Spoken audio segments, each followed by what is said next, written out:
안녕하세요. 장기하 TV 장기하입니다. 심플한 삶 중에 몸에 대해서 지금 나누고 있는데요.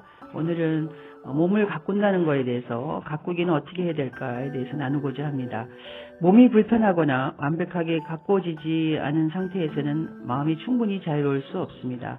사람은 자신의 결정과 외모 때문에 신경을 쓰는 문제가 되어야지 남들 앞에서 더 당당하고 밝고 상냥할 수 있습니다. 자신감과 매력이 넘치는 사람을 보면 언제나 잘 가꾼 모습을 하고 있지요. 더러운 손톱이나 지나치게 달라붙거나 헐렁한 옷, 또 땀냄새, 입냄새, 누런 치아, 피곤한 얼굴, 더러운 머리카락 이런 것은 하루를 또 여행을 인간관계를 망칠 수 있습니다. 몸을 잘 가꾸는 사람은 긍정적인 에너지를 발산합니다. 소극적인 태도를 버리지요. 누구나 변할 수 있고 지금보다 더 빛날 수 있습니다. 몸을 가꾸기 위해서 하는 모든 것은 여러분을 더 자신 있는 사람으로 만들어 줄 것입니다. 특히 이제 집안에서는 욕실을 정리해야 되는데 욕실은 자기 자신을 아름답게 만드는 기쁨이 넘치는 곳이어야 합니다. 욕실은 스스로를 어떻게 돌보고 있는지를 보여주기도 합니다. 몸을 돌볼 공간을 만들고 그 공간을 가능한 한 깨끗하고 아름답게 관리하십시오. 또 수첩이든 핸드폰이든 핸드폰에 노트를 준비해서 체중이나 필요한 용품의 이름이나 지킬 수 있는 몇 가지 처방을 적어놓기 위한 것으로 이렇게 메모할 것이 필요합니다. 건강 문제와 병원에 가는 날 같은 것도 물론 적어두어야 하고요. 머리를 자르거나 또 머리를 펌하거나 치아 관리처럼 전문가의 도움이 필요한 미용과 얼굴 마사지나 손톱 정리처럼 직접 할 수 있는 거든 또는 외부에 나가서 하든 이런 것도 구분해서 해서 적어 놓는다면 언제 내가 했고 또 언제 할 때가 됐고 이런 것들을 더 좀 계획적으로 할 수 있겠지요. 그래서 건강과 아름다움은 돈을 관리하듯 관리해야 한다고 생각합니다. 머릿속을 정리를 할 필요가 있어요. 모든 것은 상식의 문제지만 다이어트 제품에 큰 돈을 쓰면서 음식은 음식대로 실컷 먹는 사람이 있다라고 하면 이거는 문제가 많지요. 그래서 무엇보다 머릿속과 생활 자체를 정돈할 필요가 있습니다. 심리적이든 감정적이든 의학적이든 문제가 없는지부터 확인해야 하고요. 아름다움 지려면 비건부터 시작해야 합니다. 비타민만 몇 박스 먹어봤자 소용없고 아름다워지기를 원한다면 올바르게 먹고 적당히 운동하고 또 깨끗이 씻고 충분히 자야 합니다. 아름다워지기 위한 행동들은 오래 반복해서 습관을 만들어야 하는 것이지요. 바로 우리 몸을 돌보는 일은 마음을 돌보는 일이기도 합니다. 건강과 아름다움은 좋은 습관 없이는 얻을 수 없습니다. 몇 가지 의식과 간단한 원칙을 충실히 따르면서 그것을 자신의 일부로 만들어야 합니다. 우리가 피부를 망치는 낭비는 이제 그만하시고 깨끗하고 부드러운 피부를 위해 필요한 것은 비누나 로션, 크림이 아니라 피부를 깨끗이 하고 영양을 공급하는 행동 자체라고 볼 수 있습니다.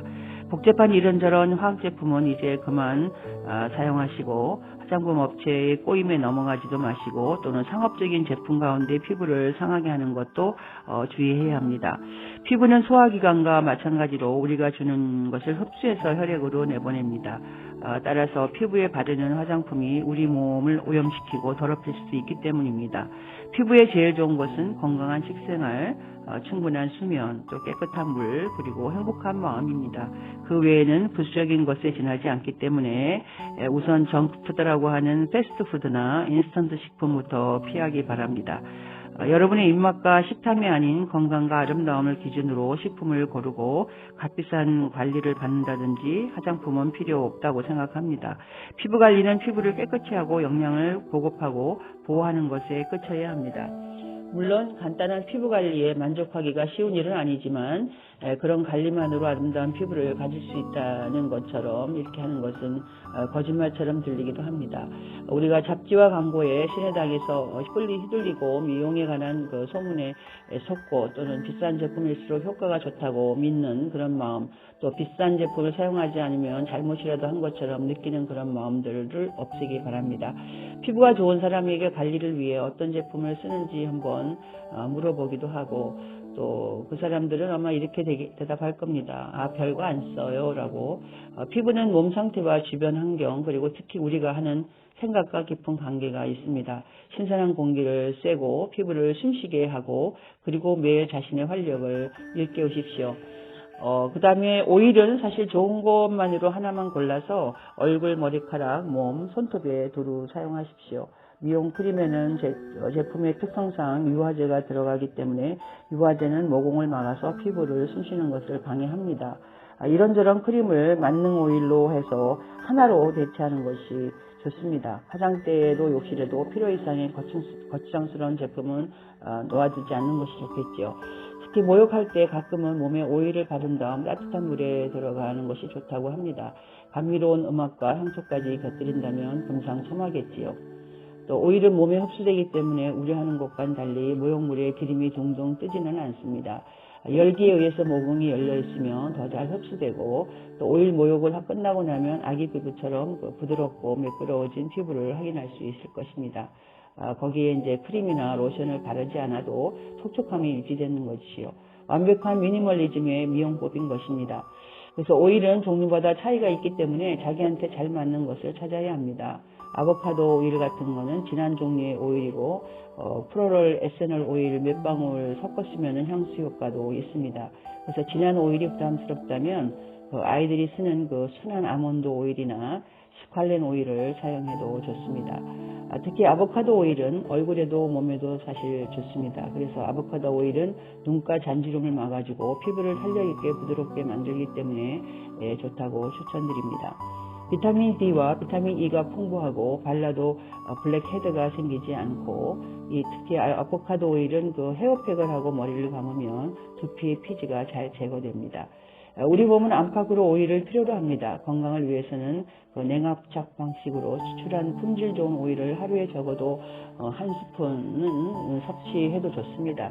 오일은 장의 내벽을 유연하게 하고 또한 오일은 몸에 바르면 빠르게 흡수되어 뼈까지 스며들기 때문에 뼈가 약해지는 노년기에 자주 발생하는 골절 예방에도 도움이 됩니다. 고대부터 행해진 이 오일 마사지는 그저 사치가 아니라 예방의학적인 성질의 미용법이라고 할 수 있습니다. 우리가 단정한 머리에 품격을 갖춘다고 하죠. 그래서 머리카락 상태는 식생활에 마구 좌우됩니다. 이 머리카락에는 해조류와 깨가 좋다고 합니다. 날이 습하거나 더울 때가 아니면 머리는 너무 자주 감지 마시고 샴푸도 가능한 한 적은 양을 사용하십시오. 대부분의 사람이 하듯이 샴푸를 머리에 바로 바르면 잔여물이 두피에 남기 쉽기 때문에 샴푸를 물에 풀어서 먼저 거품을 낸 후 머리를 감고 마지막 헹굴 때에는 사과식초를 한 스푼 정도 넣은 물을 쓰고 그리고 지압점을 미리 알아 놓았다가 머리 감는 동안에 지압을 해주면 좋습니다.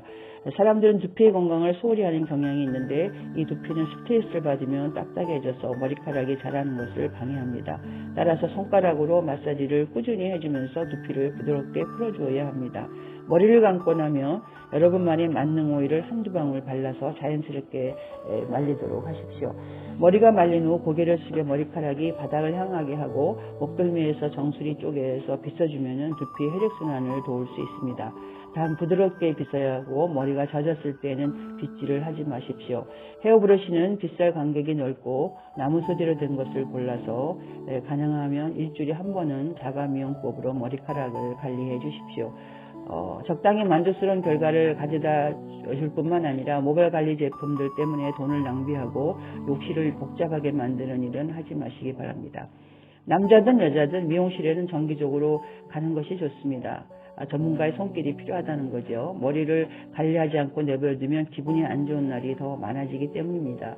미용실에 갔을 때 알아서 해달라는 식의 말은 절대 하지 마십시오. 원하는 스타일을 정확히 설명하고 부자연스러운 색으로 염색을 하거나 푸들처럼 볶거나 아무렇지 않게 어울리지 않는 스타일을 하는 것보다는 자연스럽게 손질했을 때가 더 보기가 좋습니다. 긴 머리 여성이라면 올림머리 스타일을 활용하여 아름답게 틀어 올린 머리에 단순한 귀걸이와 립스틱 하나면 평범한 여성도 품이 있고 고상한 사람으로 변신할 수 있습니다. 머리가 희끗희끗하거나 백발인 경우라면 상관은 없습니다. 헤어스타일은 얼굴 형태에는 물론이고 몸의 전체적인 실루엣에도 영향을 미치기 때문에 여러분을 돋보이게 하고 개성을 부각시킬 수 있는 헤어스타일을 찾아보도록 하십시오. 그리고 머리카락을 아끼고 존중해 주십시오. 사실 깨끗한 손도 기본인데 이 손의 품격을 높일 수 있고 떨어뜨릴 수도 있습니다. 깨끗하게 정돈된 손은 자기 자신에게도 좋지만 타인과 악수를 하거나 명함을 주고받을 때나 또 서로 대화를 할 때도 좋은 인상을 줘서 이미지 형성에도 도움이 됩니다. 지나치게 긴 손톱이나 손끝에 굳은 살은 수시로 잘라주고 물과 화학 리무버들은 손을 건조하게 만들기 때문에 물일을 오래 할 때에는 고무장갑을 꼭 끼고 하십시오. 손톱은 언제나 깔끔하게 깎고 손톱 부분에도 오일을 꼼꼼히 발라서 그 오일을 바르면서 마사지를 하면 손도 보호하면서 피로회복에도 도움이 됩니다. 정신적인 성숙이야말로 바로 젊음의 비결인데 아름다운 얼굴은 정신적인 부분과도 관계가 있습니다. 생물학적 나이가 얼마가 됐든 정신적인 나이는 사람마다 모두 다릅니다. 정신적인 면에서 성숙하지 않은 사람은 충동적으로 행동하는 경우가 많은데 그런 사람들은 내키는 대로 물건을 사고 축혀 세워주는 것을 좋아하고 참을성이 부족하고 얼굴에 표정이 별로 없지요. 상대방의 말은 듣지 않은 채 자기 말만 하고 사회생활하는 법을 잘 모르기도 합니다. 이와 반대로 정신적인 나이가 성숙한 사람은 자주 미소를 짓고 자기 얘기를 하기보다는 상대방의 말을 들어주기도 합니다. 정신적으로 성숙하며 지나치게 감정이 휘둘리거나 스트레스로 고통받지 않습니다. 이런 이들은 사실 정신적인 나이는 성숙했지만 얼굴은 오히려 더 젊어 보이는 사실을 잊지 마시기 바랍니다. 몸을 돌보는 일은 곧 마음을 돌보는 일입니다. 자신의 몸과 마음을 돌볼 수 있을 때 다른 사람도 돌볼 수 있습니다. 모든 것은 우리 자신으로부터 시작되기 때문에 긍정적으로 생각하고 지식을 넓히고 미소를 짓고 자신감을 갖도록 하십시오. 네, 오늘은 여기까지 하겠습니다. 장계화 TV의 장계화였습니다.